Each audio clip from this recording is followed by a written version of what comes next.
Welcome to another edition of BowieTV Sports Spotlight. This week's episode features highlights and segments from across our BowieTV sports shows. Be sure to follow us on all social media platforms. We kick things off with Pitt Sports Zone, where San Jose State University defensive back Isiah Revis shares his outlook for his senior season. Next, we head to the Washington Mystics post-game press conference following their matchup against the Connecticut Sun. On Ravens Rundown, we bring you practice highlights and press conference coverage from day 18 of the Baltimore Ravens training camp. And finally, on Washington Commanders Update, hear from head coach Dan Quinn and quarterback Jayden after their preseason Week 2 loss against the Cincinnati Bengals. Stay locked in, stay tuned in, stay engaged, and remember, follow all Bowie TV sports on all social media platforms. And this is your week's Sports Spotlight on Bowie TV.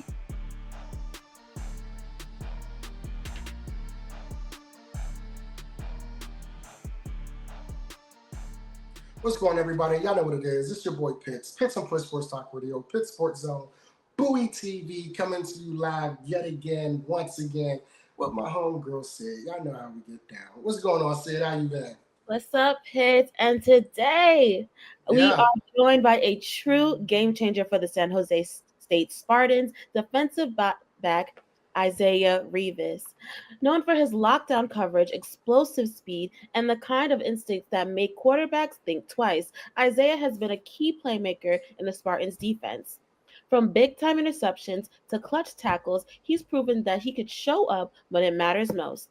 Off the field, he brings the same energy and focus, working hard to perfect his craft and inspire others. We're diving into his football journey and his work ethic and what it takes to be the top DB and what's next for this rising star. So, ladies and gentlemen, Mr. Isiah Revis. My God.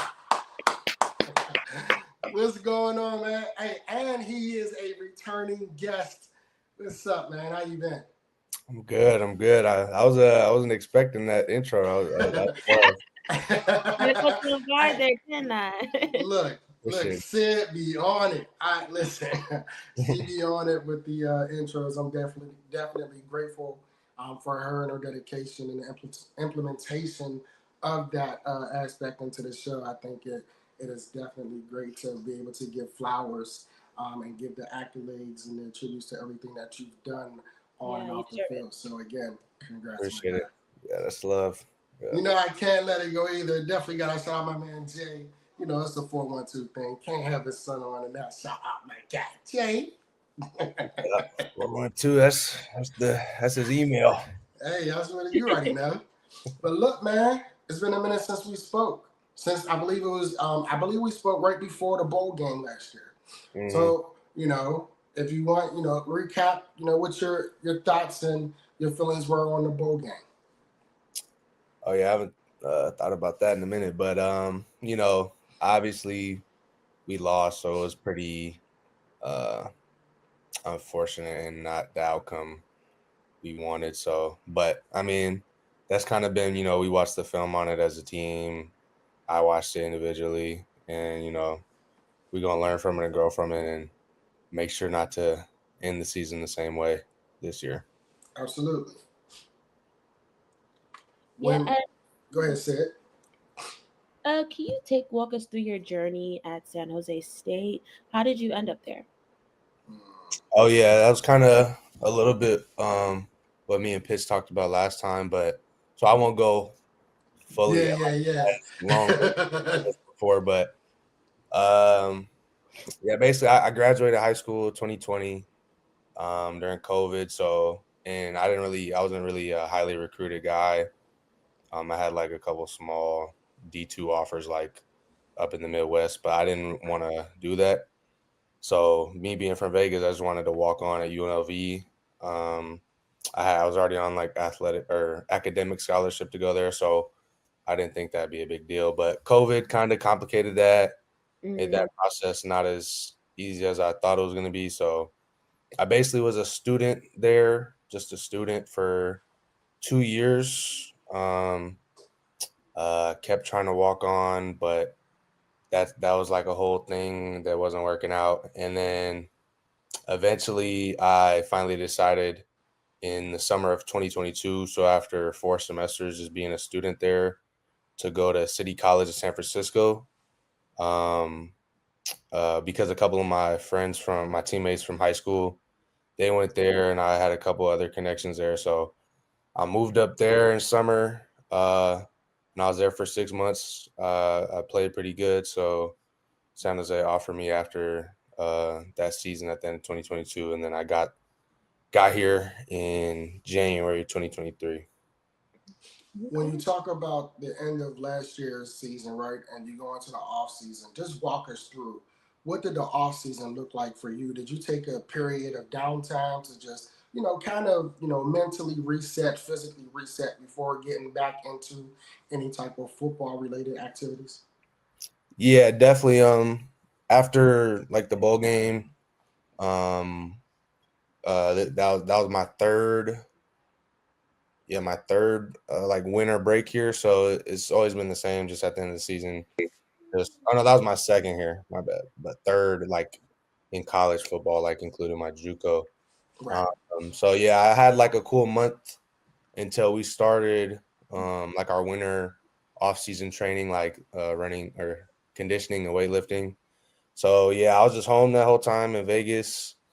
Still staying in shape, but yeah, it was more time to just, that's the longest time of the year. Everyone on the team, most guys are away from, their family or their hometown if they're not playing in their hometown already. So yeah, I was just focused on, spending basically all my free time just with my friends and my family, and just yeah, kind of, I watched a little bit of film, but mostly it was my time wasn't, consumed with football. Football Right. season already does that enough. So, but then, once we get back into the spring semester, like in January, and we're back as a team, like that's kind of when it uh, starts rolling again. Not as much football based, but more just, working out. But Absolutely. definitely that time during winter break, I was just kind of relaxing, just healing, I guess, from the season. Mm. Okay. So you mentioned the upcoming semester. So what are some of your goals for the upcoming season? Like football wise, Football wise, school wise, anything. right? Yeah, football wise, I got a few goals that I got written down. A couple of them are that I can name, like team wise, are to win the Mountain West, get a playoff seating like how Boise did Right. last year, representing the Mountain West. Um, you know, we're going. Yeah, that's basically the main goal. That's the goal. Win the Mountain West, because that's something we've been the past 2 seasons we've been on the precipice of and haven't gotten the job done. So that's the main one. And then individually, just first team All Mountain West. I'm trying to be an All American this year. I'm trying to get on a Jim Thorpe award, kind of like how Nash, our receiver last year, he was a Bolitnikov finalist. Um, and then by the end of the season, I'm trying to have, you know, my name um in the circles of NFL scouts and teams looking at me. So that's, and then uh like school wise, I'm going into my second semester of grad school for education. Um so I'm trying to be, because my program is for like a teacher credential, so I'm trying to be a teacher. So this next semester is just me. It's 2/3 of the way towards getting technically really 1/3 of the way of me getting that master's done. So I'm just trying to keep learning more about how to help Yeah, other people learn. So Absolutely. it's amazing. When and I just want to, when you say, I'm on a try, I believe that, one, you have the physical ability, you have the great work ethic, right? Your film study is key. So definitely, now that I try, but you definitely will. Definitely looking forward to you making the Mountain West, that you guys are number one and you do get that bid. Definitely looking forward to you being an All American this year. because quite honestly, everything that you did last year, it really was a build up to what the expectation can be from Isiah Revis from San Jose State this year. Definitely, yeah. So, what are some of the things that you have worked on individually, in an area in which you feel that you wanted to strengthen on the field this year? Really a big focus for me and my defensive coordinator was it's not one thing in particular. I mean, I could say one thing is like tackling, but really trying to I've been learning like a lot of nickel, and I've been expanding my knowledge in other aspects of the defense that aren't just safety. So really just overall getting a better understanding of football itself and being able to, communicate more effectively and read offenses better. So really that like mental aspect of being a back end guy in the defense and like expanding my versatility in terms of playing different positions, whether that's in the boundary safety, field safety, or sometimes I've been floating around in the nickel position, starting in spring and still going into fall camp. So I'd say just expanding my versatility and my overall football IQ. Okay. Yeah. So can you tell me who have been your biggest influences in your football career? Well, for one, I probably wouldn't like football as much. I probably wouldn't have gotten into football if it wasn't for like Troy Polamalu. He's the reason I like the Steelers. He's the reason why when my mom you feel me, met my dad, Jared, uh, like that. I was like, and she told me he was from Pittsburgh. I got hella excited. So Troy Polamalu is like the reason why I feel like I'm even playing football. Yeah. And then, but like now, guys that I watch today that like influence how I like the player I want to be is guys like Antoine Winfield, Buda Baker, Yeah. um, yeah, those are like the main two guys I'd be watching, but there's a lot of good guys in the league I'd be trying to emulate, but yeah, probably those, especially Buda Baker. When you talked earlier, you was talking about the communication. Can you delve into, from a safety perspective, does the communication come from the back end? How much are you communicating for the viewers out there who may not understand, the assignment that a safety has when it comes to communication? Mm.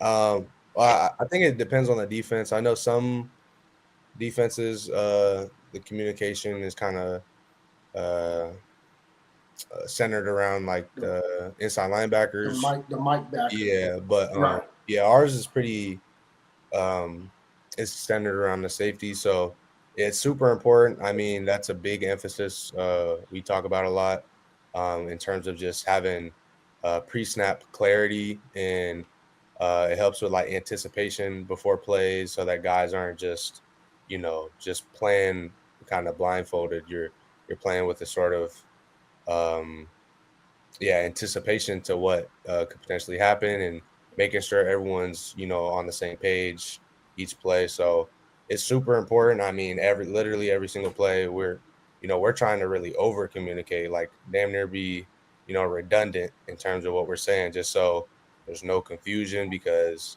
when there's confusion, all it takes is one guy not being on the same page as everyone else. And, that's when bad things happen for a defense. So yeah, it's super important. For the back end guys to be talking to everybody, including the corners and the backers, talking, relaying what we're saying to the D linemen. So yeah.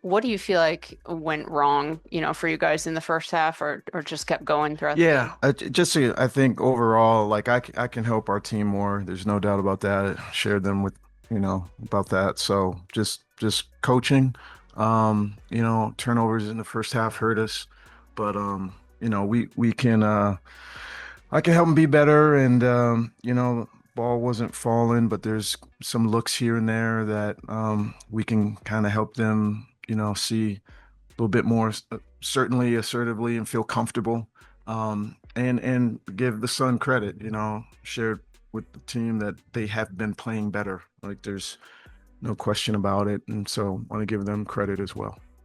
And Sonia, I know you don't really want to talk about individual records on a loss, but I got to ask you about breaking the rookie scoring record that they announced partway through. Kiki's broken a couple of Mystics rookie records already this season. What does it feel like for you to get one? Yeah, I mean, it's cool. It's an honor, but that's not really why I play. I'm just trying to help the team win basketball games and just get better every day. But it is an honor, so it's cool. And Kira, just for you, I remember you talking in preseason about how Sonia was never missing a shot in practice. So I guess you get credit for calling that early. But what's it been like for you, playing with her all season and seeing how she's been able to, kind of lead the offense? It's an honor. No, she's a dog, man. She comes in every day. It's never a day where she's not working, and it just pays off every time. She doesn't have a set goal. She literally just comes in and stays consistent, and I mean, it shows in how dependable she is and how consistent she's been. So, our rookies come in, they're confident, and they're getting the opportunity to showcase what they can do and to keep building on that, and that's what they come in. Sydney, you said you could be better in helping the team Yeah. here. What did you see for Connecticut? What adjustment did they kind of make there in the first quarter where you guys started out really well and then it seemed like they did something defensively that just threw you guys off? There were a couple of things that they did defensively that I think we were mindful of. But I think just we weren't quite as organized as I'd like us to be in terms of attacking that, and I want to take credit for that. They're super coachable. We've progressed, in so many different ways, especially offensively as of late, and we were off our game a bit, and so you got to start with yourself, and so that's what I'm doing, and but I don't want to take Connecticut. They their length, and their activity defensively bother this sometimes in terms of like passes and things of that nature. So for the tough season that they've had to continue to compete and play hard, I certainly want to tip my hat to them as well. Sonia, Marina was guarding you for a majority of the night.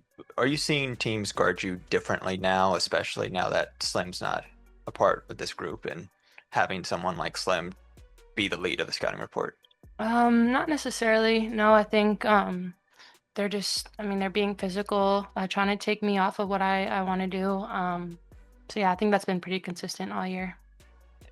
Kira, you going back to the Mystics rookie record that Sonia has, you also had a great rookie season here in DC.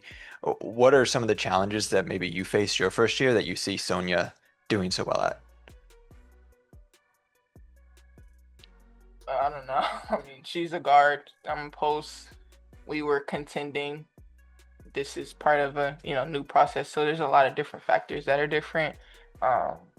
But I think just getting the opportunity to be confident in who you are from the jump plays a big role in how you show up every day. So, kind of following up on that a little bit for any of you guys, you mentioned it's been a new process kind of since those trades. Obviously, I know you guys in the locker room didn't want to wave the white flag or anything on the season, but you'd built some momentum coming into this game and then dropped a home game against the team with the worst record in the league. Is that frustrating to kind of have that momentum and then hit a roadblock like that? And how do you guys handle a loss like that as you had some momentum? Yeah, I'd say, the season's a marathon, and, we're certainly not, trying to have a slip up or things of that nature. But we also, we haven't put the playoff word up in the board. Like we're trying to play a certain way day in and day out.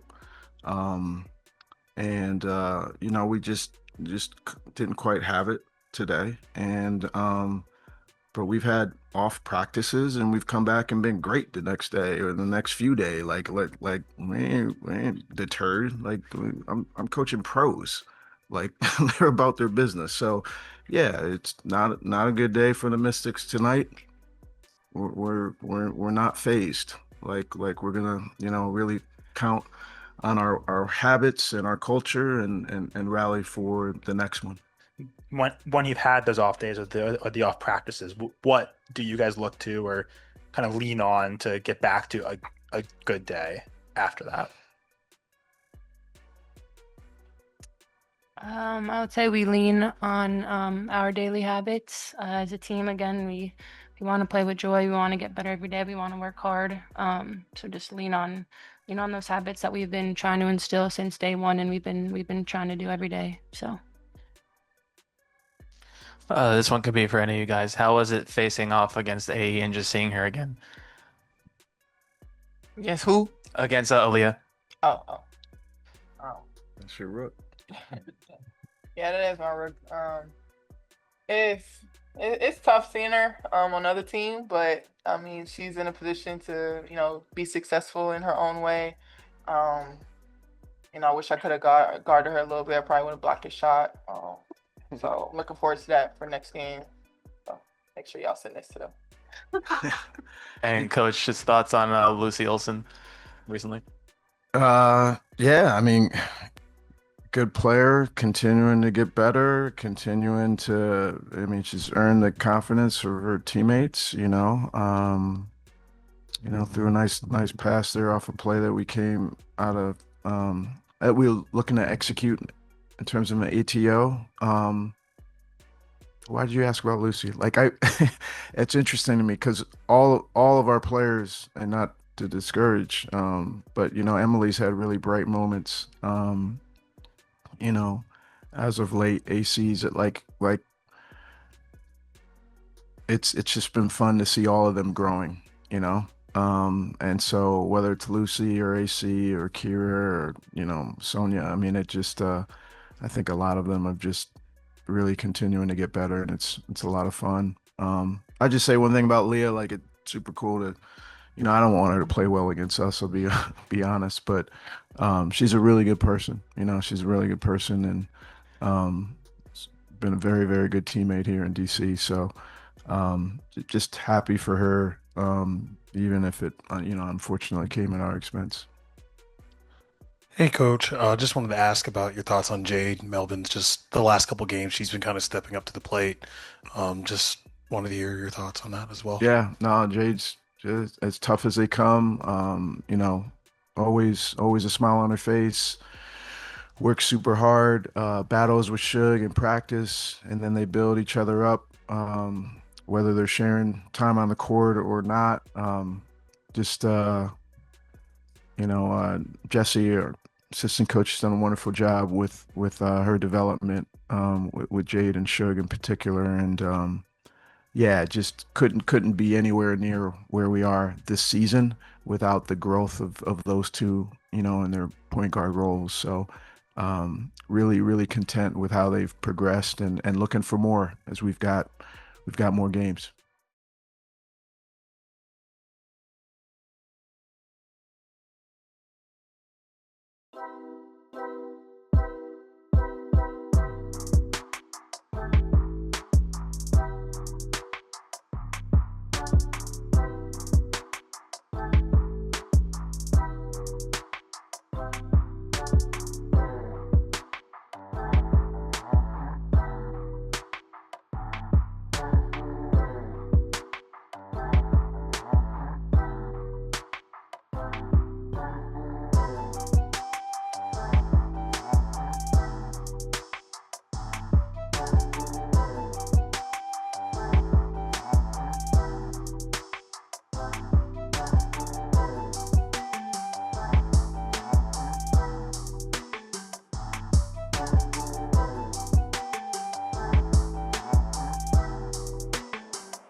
Saturday and play. That'll be mostly the young guys playing in that game, and then we'll be on to the Bills. What questions you have? Coach, is this a week where you start to split focus a little bit with the young guys competing and the veterans starting to think about the Bills? Yes, exactly. It'll be kind of focused on both of those two things. We do want to go down there and play, and the guys are fighting for jobs and for opportunities, and also guys who will be playing, we know are going to make the team, will be playing in that game too, to get themselves ready for what's next and to gain experience. But then also we're practicing for the start of the regular season too. John, no joint practice with the Commanders on Thursday. Can you tell us, Thanks for the support. Can you tell us what kind of went into that a little bit, and does that change the schedule, or how does it change it for you guys? Well, it changes the schedule in the sense that we won't schedule around the joint practice. It just didn't work out timing-wise. I mean, they're playing Monday night. They're playing tonight.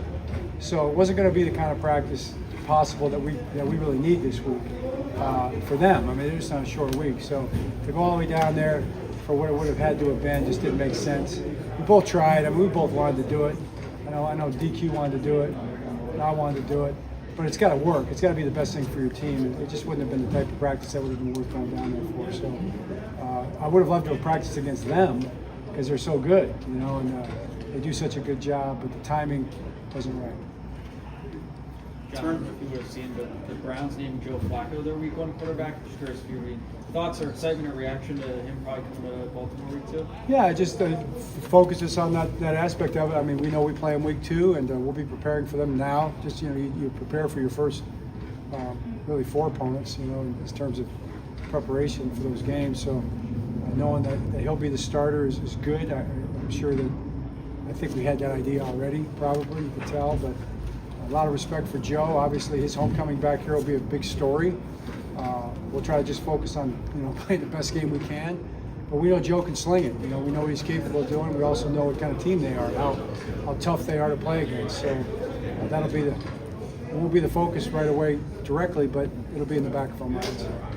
John, turnovers are generally contagious, and when you start seeing them come, even in the preseason, does that feel like that's the momentum you want to build for the season? It definitely is momentum we want to build for the season in terms of gaining turnovers. All the things that are impactful to winning are the things we want to gain momentum on. And there's a lot of those, and I thought the guys did a really good job of that in that last game down there in Dallas. We did a lot of the things that winning football teams do, in games. So I was happy to see it, and I want to keep building on all those things. John, we haven't seen Jair Alexander in a while. Is everything okay with him and really some of the other guys, I guess, in the DB room as well? Yeah, the DB room right now is dealing with nothing serious in terms of season issues or even for the opener. But he had something, just to kind of take care of that knee. You do some things that kind of help it from a health standpoint.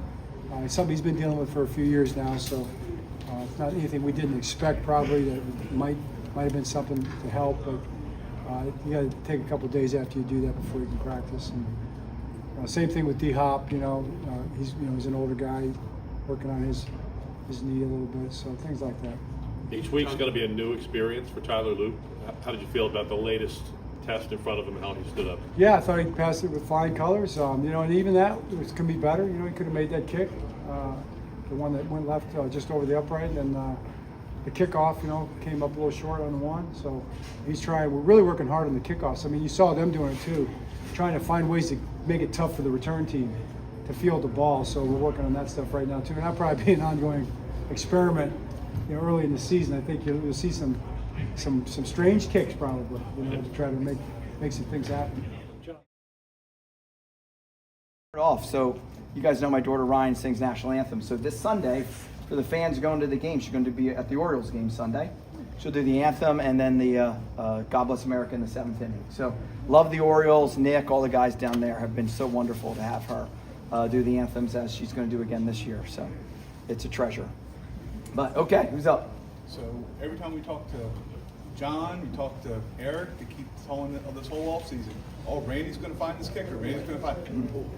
Can you tell us a little bit, explain to us, all went through the process of, going through scouting these guys and deciding on Tyler? Sure, Patrick. Do we have 30 minutes, or is this 5 minutes? Big deal. Jameson, for all the years I've been evaluating kickers, punters, long snappers, there is a process I have. But this year was a little different. This year I kind of had to narrow it down. And being fortunate at the NFL, I run the specialist showcase. We had 27 specialists there, which included 10 kickers. So I kind of narrowed it down. We got, I got down about 25, 30 college guys. And then, of course, there was the NFL free agents, too. It wasn't just the college guys. And then we narrowed it down to what do we look for, And what do we look for here? We look for a straight ball kicker. And you can go all the way back, and the kickers we've had, and Stover, Gano, Hauschka, Will Lutz, Tucker, Cundiff, Cameron Dicker, Corey Vedved. These are guys we've taught to kick a straight ball. So what was the process like? The process was like, how can I find somebody who's got a strong leg, who's strong mentally, and can kick a straight ball? And it all came down to, when it was all said and done, it came down to Tyler. I made 3 West Coast trips back and forth. Occasionally I text John to tell him where I was at. Most of the time he texts me back, he's like, oh great, I didn't care. You weren't in the office today? So it was good. But that's how the process started, was just evaluating and seeing who fits our criteria. Randy, I'm sure you're looking for the best possible kicker anyway, but is there anything added when you're replacing who you had here? When you have what was thought to be the greatest kicker of all time, is there anything added to that when you're looking for the replacement? So I want whoever that guy is to be the best of who that guy was. And that was part of the discussions I had with the players. When you're sitting here trying to talk to college players, I wasn't guaranteed we were going to have a draft pick. So I had to also make sure that if we were going to get a guy who was an undrafted free agent, I could convince him to come here, right? And we want to make the best of you. And so what do I tell Tyler Loop every day? I need the best Tyler Loop ever. It was the same way with Will Lutz. Will, we want you to be the best Will Lutz. And, Will was 90% last year, and Cameron Dicker was 90% last year. So we want them to be that person. What is the best that you can be? And how can we get you to that? And it all comes back to process. And John's talked about it for years, and all of our kickers, we've talked about process, whether it's been our long snappers. I mean, we've gone through this. We've had 6 long snappers in the NFL just last year. So it's the process, Cordell. That's what we really want. And we found a guy that has that process. And I could tell a whole nother story about our dinner in Arizona, which maybe we can go to. But and he understood. He had his own process, which was great. Randy, can you elaborate on what the process is? Yeah. So when I interview a guy, I want to know, what is your process? Meaning, how do you practice? How many kicks a day do you take during practice? What's your lifting schedule? What's your sleeping schedule? What's your eating schedule? And then come game day, well, what's your warm-up schedule? How many kicks do you do? How many no steps? How many 1 steps? How many 2 steps? At each end, what do we do? And of all the guys I interviewed, so I'll do the restaurant story now. So we go to Arizona. So I go to Tucson and spend 2.5 hours with Tyler at a restaurant in Tucson, which, by the way, everybody knows I'm a big Pepsi guy, and they had fountain Pepsi. So I knew I was going to be there all night long, which was great. So we were there 2.5 hours. And he explained to me his process. And it was intricate, like to the point of, like, I'll explain it to you guys who are here and fans who are watching at home. There's a spot on your foot where you have to kick the football, all right? There's a spot on your foot. He knew exactly where that spot was on your foot. And you do it by which lace you want to hit the football on. So what is that process? The process is, how am I going to make sure that that spot on my foot hits 1 inch below the middle of the football, which is our sweet spot, depending on the different size of the football. Now, I can go into more of a process of when you're out there, okay, where's my target? How far back do I go? How many inches away from the football am I? Who understands that process without, I mean, I've only had 1 minute to explain to you the process. So this kid had 2 hours. And so I knew we were kind of there. So we kind of moved a couple tables away, and we were in this restaurant in Tucson. And I said, all right, show me. And he does his whole steps back, over, and on, shows me, okay, this is how I would hit the ball here. This is my lean on my ball. And I texted John afterwards. I said, I think we have our guy. And that was really the restaurant in Tucson, and I forget the name of it, but it had Fountain Pepsi.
It was quick, but the feeling when you finally got out there and played 4 plays. It was fun to go back out there and play football live again, so it was a fun feeling. And you made the move of getting Bill the game ball or his touchdown ball. You had to go a long ways to get it. What was your thought there? I did. It was his first one, and I know he was super excited about it. And I blame other people that are on the field at that time. They're supposed to grab the ball for him, knowing that was the instance. But I still remember mine last year when Zach and Terry made sure I got my ball, so I had to return the favor. Can you walk us through the touchdown and what you saw in that one? I wanted to throw the corner route to C-Rod. It was man coverage, and I was late over the middle of Debo, and then after that, my instincts kind of just took over. And then, obviously, with the run game was a big thing tonight. What did you see from Chris and Bill? They ran hard. Obviously, O-line did their job, so gave them lanes to rush in. They ran hard, fought for the extra yards. How did you find out that Brian Robinson wasn't going to suit up tonight, and just what was it like just not having him out there, I guess? DQ addressed the team and let us know, and that's kind of how he does business, so he addressed the team. It's odd you play but didn't actually attempt a pass. We all make a big deal about, hey, got to get some preseason game going. Does it feel, if you don't play next week, to not even throw a pass in a preseason? Is that good, or would you wish you'd gotten a little more work? I wanted to play more, but see y'all week 1 if I don't play next week, so we'll see. Jayden, on your touchdown run, did you have any thought to sliding? Did DQ or anybody else express any preference that next time in the preseason you do so, or? It took me out after that, so. Chris Rodriguez has that 40-yard run on the first drive. You've seen him a lot in training camp. What has he gone through the last year? What have you seen at him so far the last few weeks? Yeah, kept his head down, keep working. And he makes the most of the opportunity when he gets the chance too. So I'm super excited for him and what he could do. I was going to say, Jayden, but why not have any thought to slide there? It's just if you're on the field, you're playing football. Do you have a certain confidence that you're not going to take a big hit in that spot? Sort of like, what is the thought process that leads you to just do your thing, even though it may be preseason? I'm playing football. I'm out there. I know everybody puts a big emphasis on preseason, but at the end of the day, it's a game to me, whether it's preseason, regular season, or playoffs. So have the opportunity to score. Other people probably didn't like it, but hey, it is what it is. Thank you.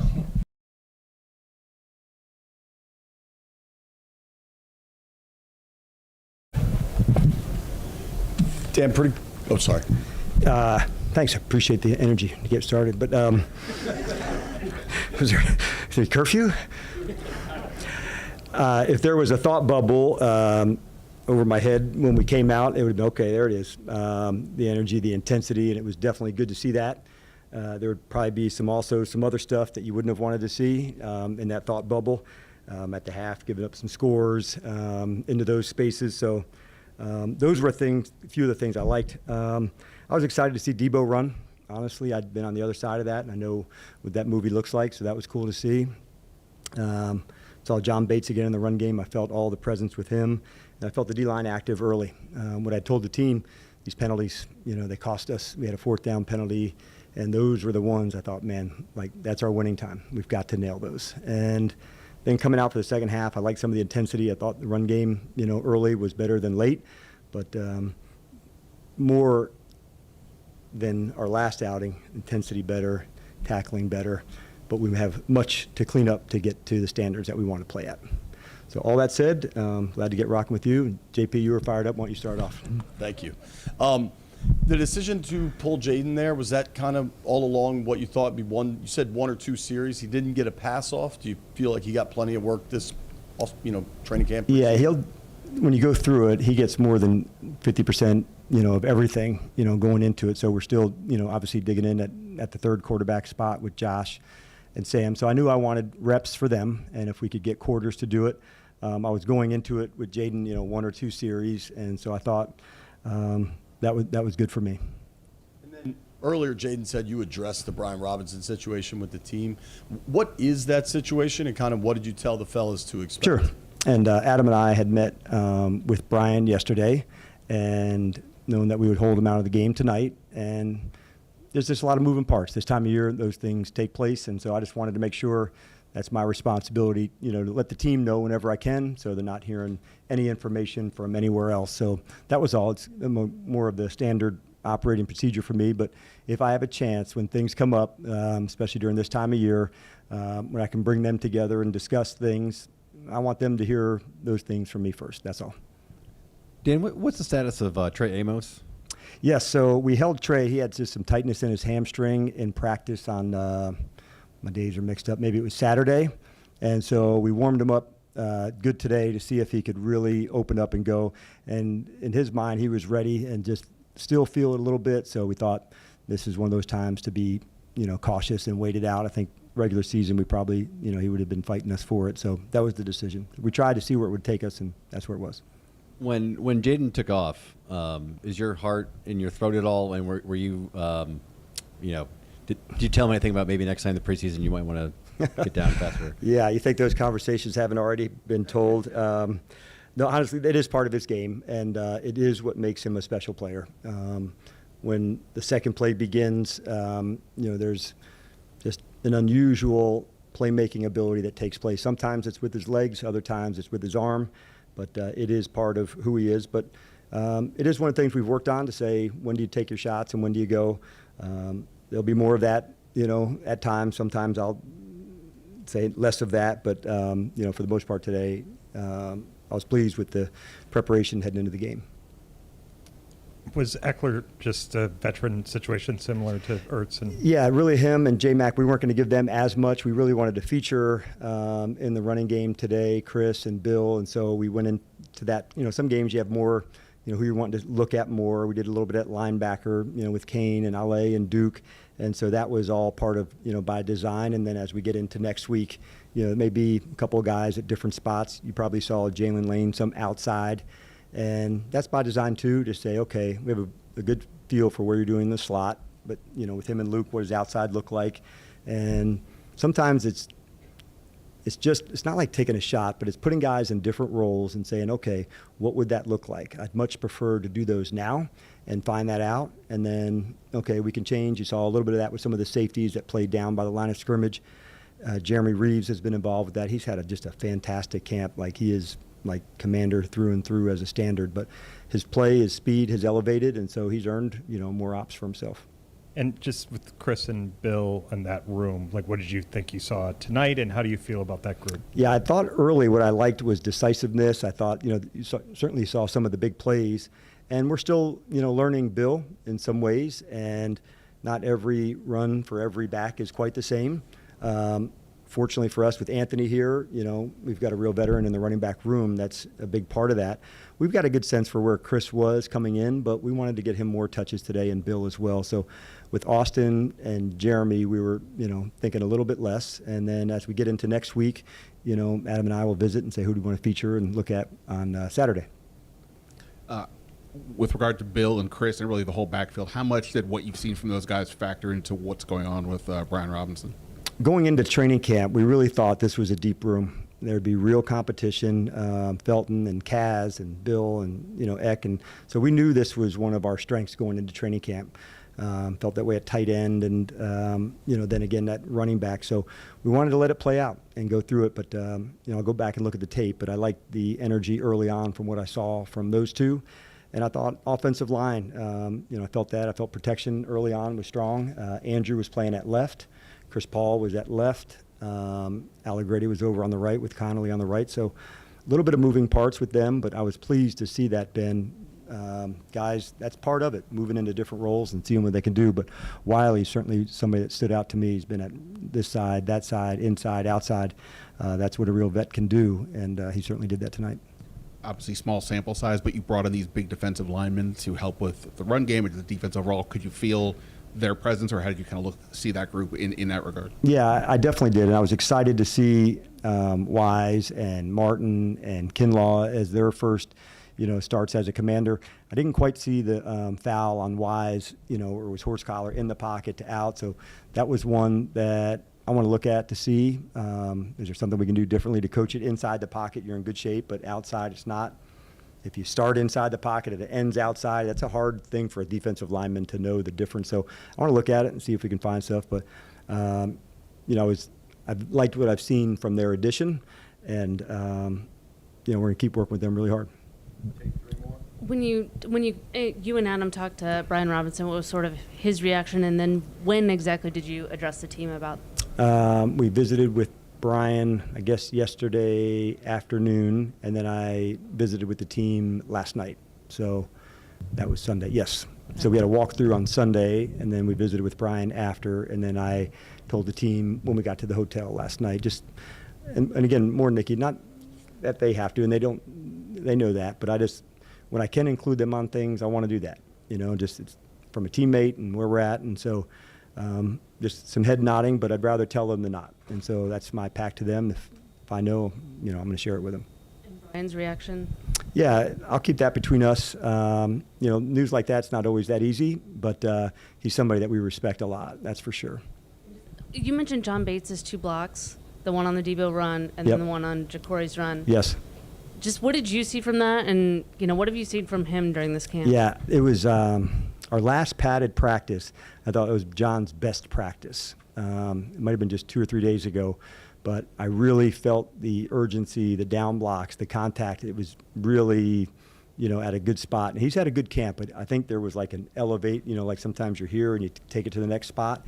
And I felt that from John, and that kind of carried over into the game. So I was looking forward to our run game, being emphasized some tonight.